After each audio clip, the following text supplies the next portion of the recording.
اب میں اس کا کیا ہے؟ باقی دوسری جگہ قرآن پھر بیان کرتا ہے کہ باقی تمہیں خوف ہے کہ وہاں حضرت لوط علیہ السلام ہے، جیسے قرآن کہتا ہے کہ حضرت ابراہیم نے پھر کہا ان فیہا لوطا، کہ خدا کے بندے وہاں لوط ہے تم عذاب کیسے کرو؟ قالوا نحن اعلم بمن فیہا، فرشتوں نے کہا ہمیں پتہ ہے کہ اس بستی میں کون کون مسلمان ہیں، ہم اللہ کے حکم سے پہلے ان کو نکالیں گے پھر عذاب ہوگا۔ اس لیے ہمیشہ یاد رکھیں کہ یہ اللہ تبارک و تعالیٰ کی حکمت تھی، اللہ کی رحمت تھی کہ اگر کسی بستی میں ایمان والے ہوں تو کبھی ان کی وجہ سے بھی عذاب چل جائے۔ اسی کے ضمن میں حدیث مبارک میں موجود ہے کہ اللہ تبارک و تعالیٰ کے نبی کے صحابہ کبھی کبھی حیران ہوتے کہ ہم پر اتنے ظلم و ستم کے پہاڑ ٹوٹ رہے ہیں لیکن مکے والوں پہ کوئی عذاب نہیں نازل ہوتا۔ اللہ نے فرمایا وما کان اللہ لیعذبہم وانت فیہم، محمد مدنی صلی اللہ علیہ وسلم ہم ان پہ کیسے عذاب اتاریں؟ آپ جو ان کے اندر بیٹھے ہوئے آپ جائیں پھر دیکھیں کیسے ہم ان کو ٹھیک کرتے، آپ ہیں تو میرا مذاق نہیں کرتے۔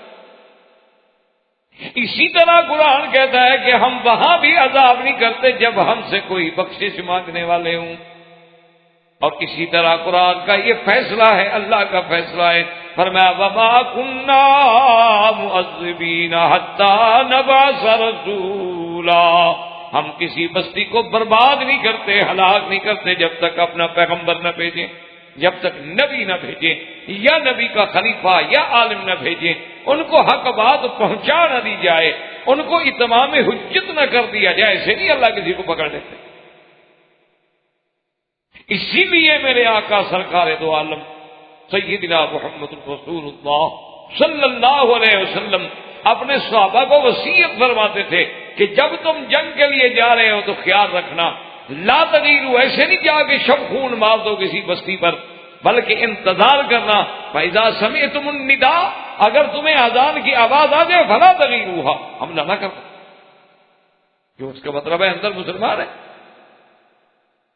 اذان جو دے رہے، اور اگر اذان کی آواز نہ آئے تو پھر سمجھ لو کہ اس بستی میں کوئی مسلمان نہیں۔ یہ نہیں ہو سکتا کہ مسلمان ہو اور اذان نہ کہے اور نماز نہ پڑھے، تو حضور صلی اللہ علیہ وسلم سے منع۔ لیکن ایک بات ایک حدیث مبارک میں یہ آیا ہے کہ ایک دفعہ ایک بی بی صاحبہ نے حضور صلی اللہ علیہ وسلم سے سرکار دو عالم سے ایک سوال کیا، آپ بتا رہے تھے نا کہ ایسے امتوں پہ عذاب آئیں گے، ایسے عذاب آئیں گے، ایسے عذاب آئیں گے، تو اس بی بی نے پوچھا کہ یا رسول اللہ صلی اللہ علیہ وسلم انہلک وفینا الصالحون، کہ کیا ہم اس وقت بھی ہلاک ہو جائیں گے، ہم اچھے لوگ ہوں گے، چلو ہم برے ہیں نہیں اچھے بھی ہیں؟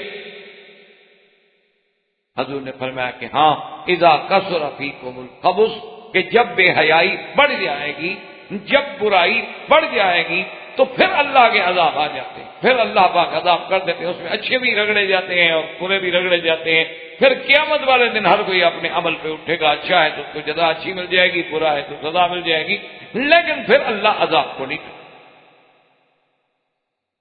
اسی طرح ایک روایت میں موجود ہے کہ اللہ نے حکم دیا ایک بستی پر عذاب،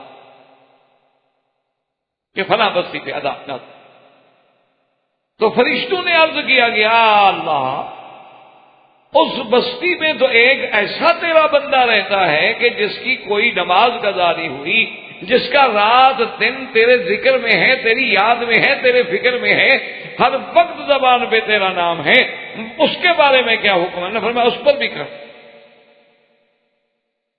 آپ ملائکہ نے کہا اللہ کی مرضی ہے، انہوں نے کہا مولا آپ کا حکم ہے، انکار نہیں ہو سکتا۔ اب اللہ نے فرمایا ملائکہ تم نہیں جانتے، ٹھیک ہے وہ عابد تھا، زاہد تھا، وہ ذاکر تھا، لیکن اس نے میں برائی پر کسی دوسرے کو روکنے کی کوشش نہیں کی، تو صرف ہمارا نیک ہونا کافی نہیں ہوتا۔ جیسے آج کل ایک محاورہ ہے نا کہ بھئی تو اپنی نبیڑ، تجھے غیر سے کیا، یہ غلط۔ ہر آدمی کا ایک فلسفہ بن گیا ہے کہ بھئی چھوڑو ہم کسی دوسرے کے معاملے میں کیسے دخل، لیکن جی آزادی ہے اور ہر آدمی کو حق ہے اور ٹھیک ہے وہ جانے ان کا کام جانے. یہ بات اللہ کے رسول اور اسلام کے فلسفے کے خلاف.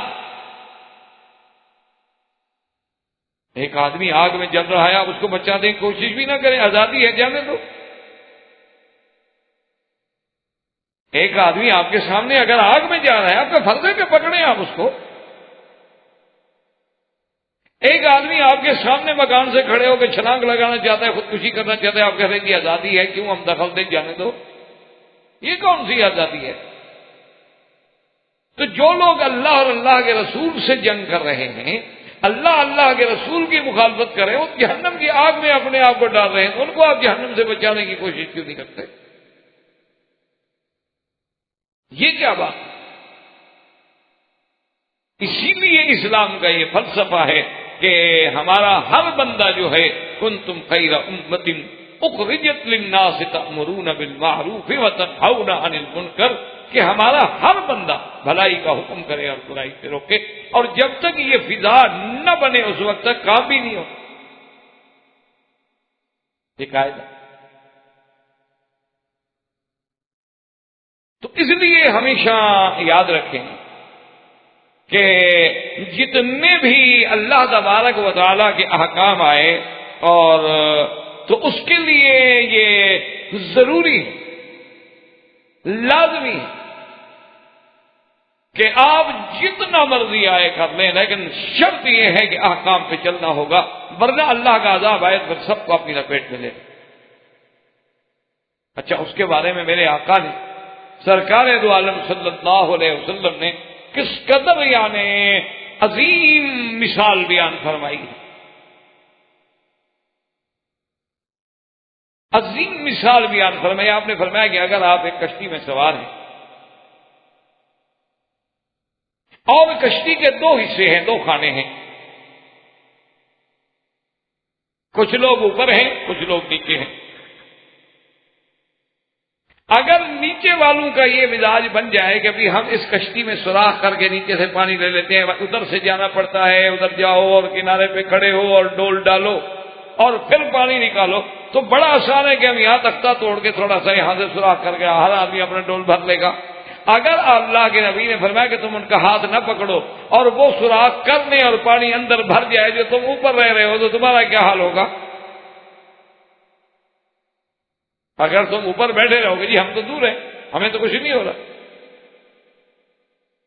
لیکن جب اس کشتی میں پانی بھرے گا، جب وہ ڈوبیں گے تم بھی ساتھ ڈوب جاؤ.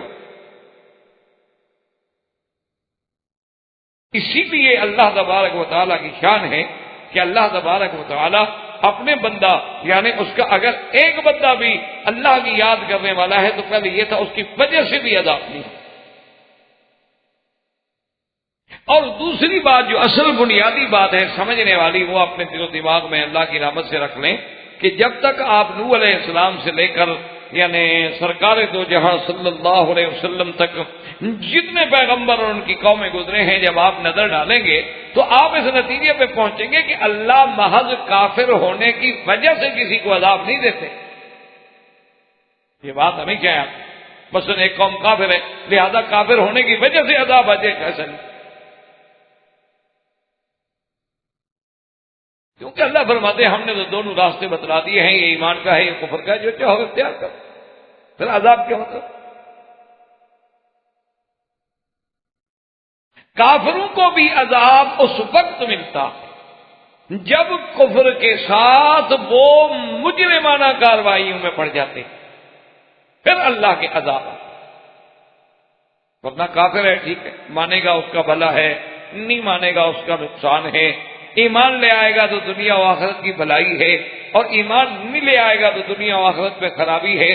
تو اس کے علاوہ جو ہے وہ آپ کچھ بھی نہیں کر سکتے.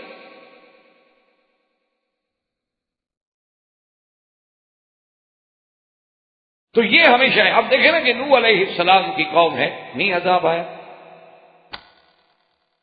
لیکن جب قوم نے نوح علیہ السلام کو مارنا شروع کر دیا، مار مار کے بے ہوش کر دیتے، نوح علیہ السلام کو مجنون کہتے، دیوانہ کہتے، استہزاء کرتے، جب وہ جرائم میں بڑھتے گئے اور ان پہ اب تبلیغ نے اثر بھی چھوڑ دیا کہ نوح علیہ السلام کو کہنے پڑا کہ یا اللہ میں نے ان کو ہر حال میں دعوت دی ہے، ان کو کوئی اثر نہیں، حتیٰ کہ اگر آپ ان کو چھوڑ دیں تو میں ان کی نسلوں کو بھی آزما چکا ہوں، آئندہ بھی جو نسل پیدا ہوگی وہ بھی کم لن یلدوا الا فاجرا کفارا۔ اسی طرح بھی آپ دیکھیں، نظر ڈالیں کہ موسیٰ علیہ السلام کے مقابلے پہ فرعون تھے، تو بنو اسرائیل کے مقابلے پر قبط تھا، فرعون تھا، لیکن اتنی مدت طویلہ تک عذاب نہیں آیا فرعون یا فرعون کی قوم پہ۔ لیکن جب وہ حد سے بڑھ گئے کہ لوگوں کے بچوں کو قتل کر دو، بچیوں کو غلام بنا دو، ان کو جناب اپنے مشقتوں کے کاموں میں عذابوں میں ڈال دو، سارے مصائب کا ان کو شکار کر دو، تو پھر اللہ تبارک و تعالیٰ کا جلال جو ہے وہ جوش میں آتا ہے، ورنہ کافر کو بطور کافر ہونے کی سزا نہیں ملتی، کیوں؟ وہ تو اللہ پاک نے ہر بندے کو پیدا کرنے کے بعد اس کے سامنے راستہ کھلا رکھ دیا۔ تو اس لیے قرآن مجید یہ کہتا ہے کہ فرشتوں نے ابراہیم علیہ السلام سے کہا کہ حضرت اب بات کہنے کا کوئی فائدہ نہیں، اللہ کے فیصلے جو ہیں وہ کبھی بدل نہیں، لا مبدل لکلماتہ، اللہ کا جو حکم ہو جائے تو ہو جاتا ہے، انہم آتیہم عذاب غیر مردود۔